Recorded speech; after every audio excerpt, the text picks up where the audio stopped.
Understanding something fully, I think, means to make sense of it at different levels of abstraction. By different levels of abstraction, think about a digital picture. When you're zoomed out, you can see the picture, but when you want to zoom in, sometimes it gets too pixelated and you can't make out the detail of something. And you need a higher resolution picture to be able to actually pull out the fine detail of things. So that's what I mean by levels of abstraction.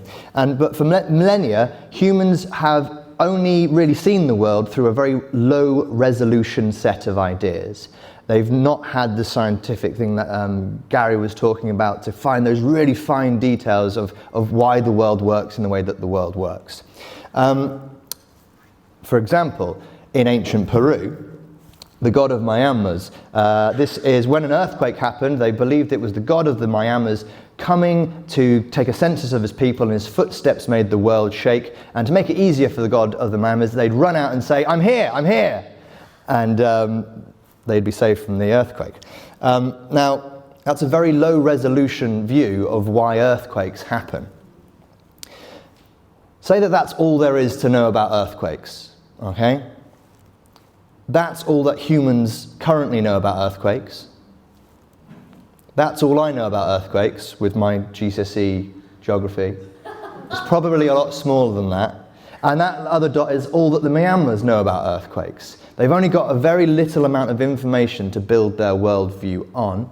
And I've put it overlapping mine because I've never experienced a real earthquake. Now then, their story harmonizes their whole worldview. They have a worldview that involves gods, tribalism, life and death. So they have a worldview of the gods dipping into reality and making things happen like earthquakes and famines and that sort of things.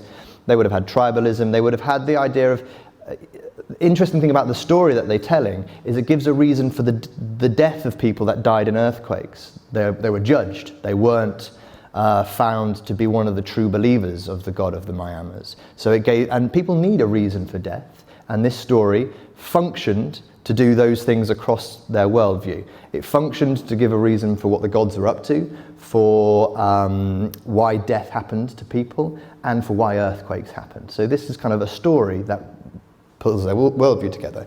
And this is for the visual learners. This is how I see it working, okay? This is your meta-narrative. This is the narrative that you have about the world and the way it works. God's cause for natural phenomenon. This is your relative experience. You experience things, you observe things like earthquakes. They happen, okay?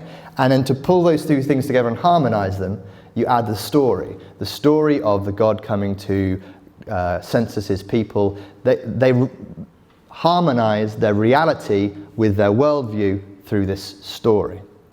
Now, if we were to come along and present the scientific view, because we now have scientific equipment to detect things that go unseen, right? Things that we don't observe with the naked eye anymore. We can observe those things, and they're these micro details. This one here.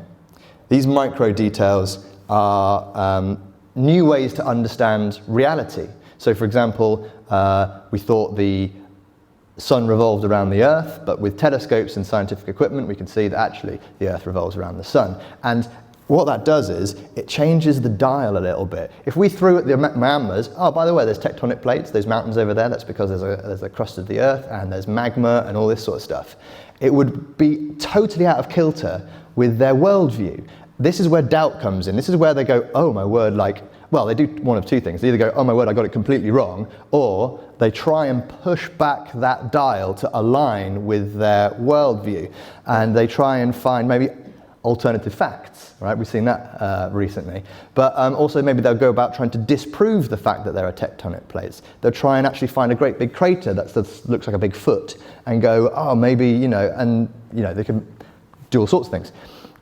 Interestingly, we then begin to ignore the function of the story that it was intended, the purpose that it was intended to do. It was intended to kind of harmonize their worldview. It was intended to actually, whether that was the reason was to actually get people out of their houses during an earthquake, and it was a story that functioned to put that across. We lose that when we try and rationalize it with a scientific way of seeing the world. However, a scientific way of seeing the world often means that your reality shifts and puts you out of kilter with your stories and with the meta-narrative. And like I said, we can try and push those back, or we can see the story for what it is and the function, the purpose that it had, and not have to have that dissonance happen between reality and the function of a story or the function of an account of something. Is that 5 minutes? Probably.